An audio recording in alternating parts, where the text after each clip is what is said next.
Thank you for having me. I felt after Catherine's talk that we should just pack up and go. It's really hard to follow that and the great worship songs. I'm here to talk about the next 1,000 years of Christianity. And it's not a topic that we talk a lot about. I got interested in this subject because I was working with a bunch of people who were colleagues of mine who together we were building a 10,000-year clock.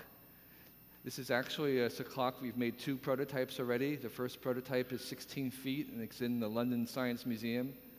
The second prototype is about a little bit taller than that, and it exists. There's 2 copies of it, and one of them is in the person who financed it is in their home. He's a Microsoft guy. The third version will be 40 feet high and inside a mountain in Nevada. And the purpose of the 10,000-year clock is to encourage us to think long term.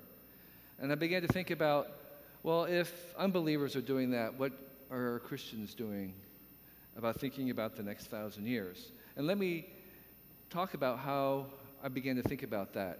But let me also just mention one other thing that Gabe mentioned is that thinking about the short here, the short now. Most people don't realize, but the web is about 4,000 days old. And so all the things that we have seen come about in the web have all happened in 4,000 days.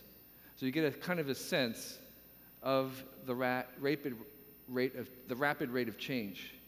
So if I was to talk about all the things that we're having right now for free on the web 4,000 days ago, you would not have believed me.